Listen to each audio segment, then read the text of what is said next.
اهلا وسهلا بيكم في الحلقه الثانيه من صوت النور. انا نور. ايه الاخبار؟ عاملين ايه يا شباب؟ وحشتوني جدا من اخر حلقه، هي ما كانتش بعيده يعني بس برضو وحشتوني. اخر حلقه لقيت عليها كومنتس كتيره بوزيتيف، مع ان انا كنت بجرب موضوع البودكاست ده. عارفين اللي اسمها ايه؟ امبوستر سيندروم، اللي هي تحس ان انت انت مهما انت بتعملش حاجه حلوه، يعني انت فكسان، انت بتأفور. هي كان نفس الاحساس كده، بس بعد كده لقيت ان الناس لا عجبها actually was like oh my god انا مبسوطه. المهم قعدت افكر ايه الحاجه اللي انا ممكن اتكلم عنها النهارده، ايه الحاجه اللي انا فعلا ممكن اديها واقدمها بكل الصدق اللي عندي. لقيت ان الدنيا ابتدت تبرد، الشتاء ابتدى يشتي. الشتاء ده اكتر وقت انا بحس فيه ان انا عايشه اساسا، ما اعرفش ايه السبب، بس هو ده اللي بيحصل لي. بحس كده ان انا عارفه اتنفس، بحس ان الحياه ليها لازمه، بحس ان it is worth living. عكس الصيف، بحس ان انا عايزه اسيح بجد بامانه. المهم فلقيت ان الدنيا حلوه، الجو جميل ولذيذ، الدنيا مطرت بس مش عندنا هنا، والذكريات بتاعت الشتاء اللي فات رجعت. ايه بقى كانت الذكريات دي؟ هي ميكس، يعني هم يضحك وهم يبكي. هي ميكس بين الحزن والبؤس والستراجل اللي انا كنت بعدي بيه ساعتها، وكنت دي مش معناها انه انتهى بس يعني قل الحمد لله، وبين السعادة والفرحة اللي كنت بحسها لما كنت بحط السماعات في ودني، بشغل الاغاني اللي بدون موسيقى عشان الموسيقى اكتشفت انها حرام، وبقعد في البلكونة مع النباتات اللي حواليا في كل حتة، واتخيل بقى، يعني اغوص في عالم الخيال. اوفر صح؟ مش مهم، لان ده كان اكتر يعني دي كانت اكتر اللحظات سعادة بالنسبة لي. انا خيالي يعني فيفيد قوي، يعني لدرجة ان انا لما مثلا بتفرج على مسلسل او اي حاجة، بقرا كتاب، اي حاجة، بتعمق قوي مع الشخصيات مع القصة، لدرجة ان انا بقيت اي قصة بقراها او اي مسلسل بتفرج عليه او اي قصة بتابعها عموما بحس كأني بعيشها. يعني اخدت كلمة او جملة او مقولة ان اللي بيقرأ بيعيش حيوات كتير. A reader lives 1,000 lives. خدتها بالمعنى الحرفي، ده حرفيا حياتي. فأقوم بقى ايه، حتى السماعات وعايشة، اروح هنا هناك، اتخيل ان انا part of the straw hats crew اللي في one piece if you know you know. اتخيل بقى كل ما بدالي. بس حد مهم قوي في السيشنز التخيلية دي اللي كنت بطلع منها عندي امل وعارفة اتنفس وعارفة اعيش، هم صحابي. مين بقى؟ الطبيعة. لا ثانية، طبيعة ايه؟ انت عبيطة ولا ايه؟ لا الشجر، النخل، الورود، الهواء، السماء، السحاب، كل حاجة حوالينا، حتى الحيوانات زي القطط والكلاب وكل الحيوانات اللي حوالينا. ألا اوعى تكون فاكر نفسك يا إنسان الوحيد اللي عايش هنا، الوحيد اللي بتتنفس، الوحيد اللي بتحس، الوحيد اللي بتفكر. اوعى تكون فاكر نفسك الروح الوحيدة اللي موجودة، واللي حواليك كلهم موجودين بس علشان يدوا لحياتك معنى وطعم وشكل ولون. الشجر وكل الكائنات اللي حوالينا، كل مخلوقات ربنا، حتى البحر وحتى الصخور والهواء والسحاب، النجوم والشمس والقمر والمجرات، السما ذات نفسها، the fabric of reality، كل حاجة حوالينا دي مخلوقات ربنا. انت تعرفك ايه فيها بيحس؟ انت تعرفك ايه فيها بيتنفس؟ انت تعرفك ايه فيها بيحس بالسعادة او بيزعل، بيتألم، بيفقد، بيحب، بيكره؟ انت ما تعرفش حاجة. انت علمك في الدنيا قد كده، تعرفش غير اللي عينك شايفاه واللي سمعك جايبه واللي فهمك عارف يستوعبه.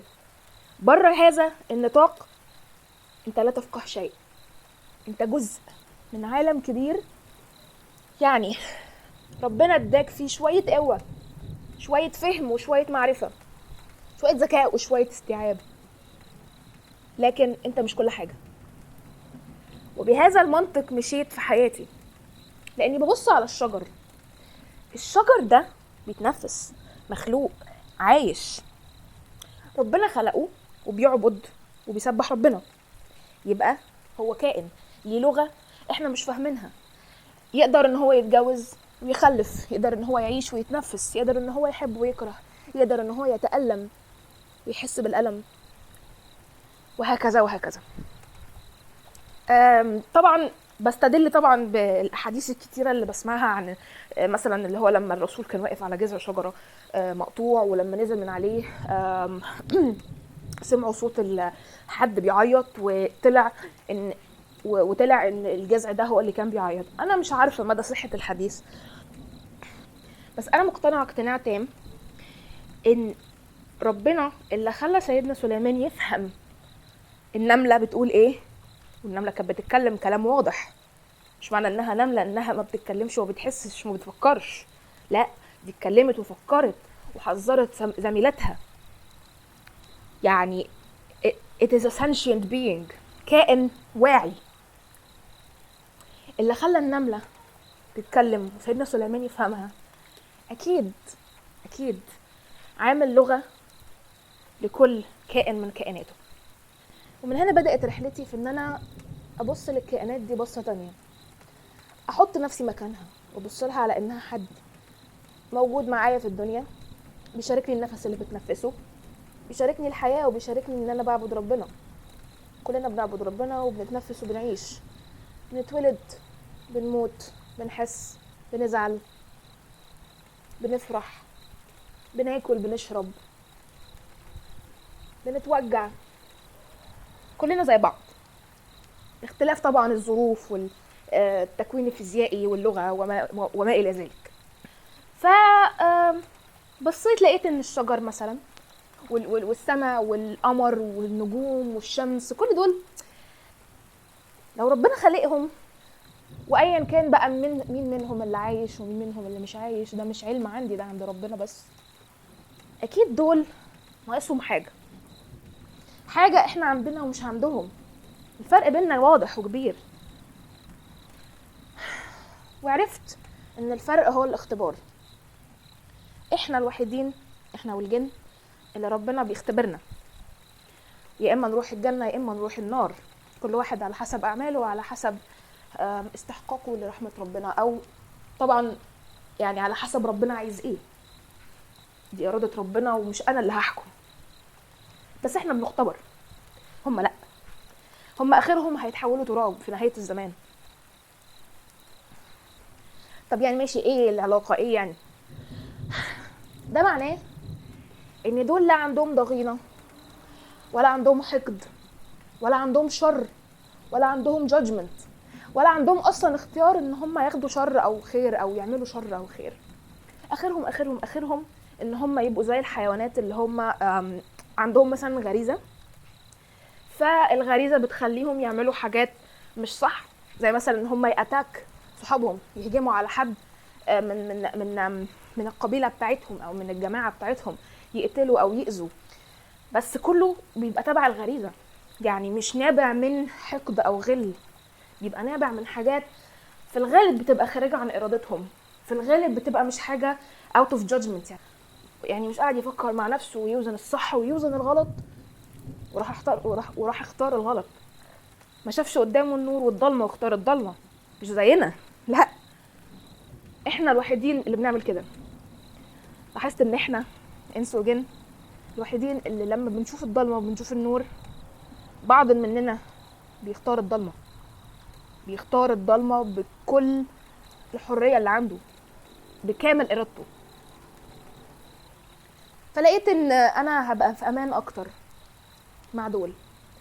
اي نعم مش هنعزل عزلة تامة عن البشر، اكيد لا، ربنا اكيد ما امرش بكده، وانا اكيد ما عوزش كده، لكن قد ايه هم جمال، قد ايه هم اكيد لو هيسمعوني مش هيجدج، مش هيحقدوا، مش هيكرهوا، مش هيبصوا لي بصه وحشه، مش اي حاجه، هيسمعوني. ولو ان انا طبعا لما بتكلم بيبقى هدفي الاساسي ان ربنا هو اللي يسمعني، لان انا ماليش غيره، بس دول برضو كائنات، جيفتس من ربنا.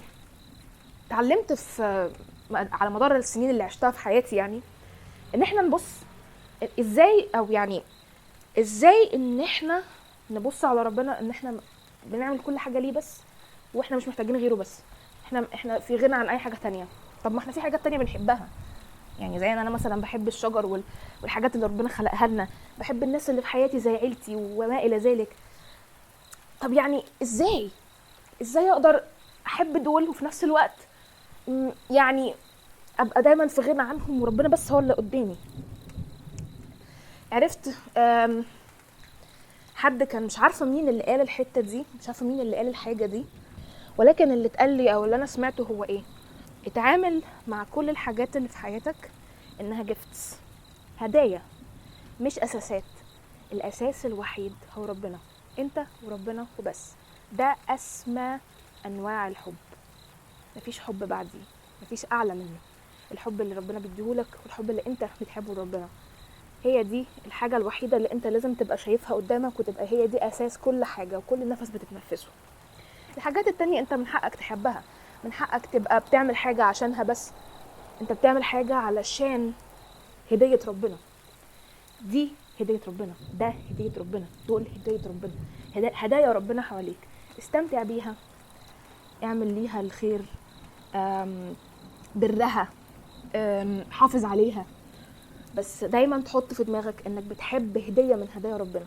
لان الحاجة يعني زي ما انا قلت اسمى انواع الحب واكترهم حقيقة، يعني اكتر انواع الحب حق فعلا، حب بحق وحقيقي، هو الحب اللي بينك وبين ربنا. طبعا اعلى واحد في المعادلة دي هو حب ربنا ليك، مش هيبقى في حب اسمى من هذا الحب. ف الشجر، الطبيعة، الورد، السحاب، النور، القمر، النجوم، الهواء، السماء، النجوم والمجرات وكل حاجة حوالينا هدايا ربنا ليا. بعد اتبسط بشكلهم الجميل، ابقى نفسي ابقى زيهم مرة، هم نفسهم يبقوا زي مرة، يعني احكي لهم مشاكلي، اقعد معاهم، ما اعرفش، بحس ان هم بيدوني حياة، بحس ان الحياة اللي جواهم صافية، فيهمش شر، فيهمش الكلاكيع اللي عندنا. تفتكروا لو الشجر عايز يتكلم هيقول ايه؟ تفتكروا هيقول ان هو بيحبنا ولا بيكرهنا؟ الشجر بيعيش اكتر مننا، او مش كله، في انواع منه بتعيش اكتر مننا. تفتكروا شاف ايه؟ تفتكروا حس بايه؟ تفتكروا الشجر ده كان witness او شاهد لكام جريمة، witness وشاهد لكام عمل خيري، لكام ذكر اتذكر، لكام حاجة وحشة اتقالت، لكام حاجة حلوة اتقالت، لكام موت ولكام ولادة، لكام حياة، لكام لحظة نور ولكام لحظة ظلام. تفتكروا كنا هنبقى أسعد لو كنا ورود أو لو كنا شجر؟ بس ازاي؟ هما من يوم ما بيتولدوا هما بيفضلوا في نفس المكان، ما بيتحركوش، آخرهم إن الهوا بس يحركهم يمين وشمال لما بيبقى فيه هوا، لكن بيفضلوا مكانهم. الحيوانات والبشر يقدروا يعملوا فيهم أي حاجة، حتى لو قرروا في ثانية ان هم يقتلوهم يقدروا يعملوا كده، طبعا بإذن الله يعني. بس انت واقف في مكانك being pretty eating the sun، بس هل دي حاجة حلوة ولا هل احنا محظوظين اكتر؟ ما اعتقدش ان ده سؤال هنعرف نجاوب عليه، ما اعتقدش ان دي حاجة احنا بايدينا ان احنا نعرفها، مش من ضمن المعلومات اللي نقدر نقيمها. ممكن نحاول نقيمها لكن ما نقدرش نقيمها. طب والنجوم؟ تفتكروا النجوم عارفة انها فضلت سنين وسنين الناس فاكرينها حاجة سحرية او دموع او كائنات بتنور او جنيات سحرية او وماما ما يعرفوش ان هي كورة من اللهب هيجيلها يوم وتموت؟ تفتكروا النجوم عارفة انها هتموت في يوم من الايام؟ هل انتوا عارفين ان النجوم بتموت فعلا؟ ولما بتموت بتبقى نبيولا دي هي الجثة بتاعت النجمة، بواقي النجمة بعد الانفجار، شكلها تحفة، شكلها جميل. لما بتموت عملية الموت بتاعتها بتبقى اسمها سوبر نوفا. بيقولك ان لو سوبر نوفا حصلت جنبك او قريب منك، دي هتبقى احلى حاجة هتشوفها في حياتك، بس لمدة ثواني، لان انت هتموت. انها مميتة، لسه جميلة جدا بس مميتة. سبحان الله. في شعر كتير انا كتبته عن الكائنات الجميلة دي، عن البحر. قد ايه كان هو السبب ان انا هديت، او ان انا قررت ان انا ادي فرصة تانية للحياة.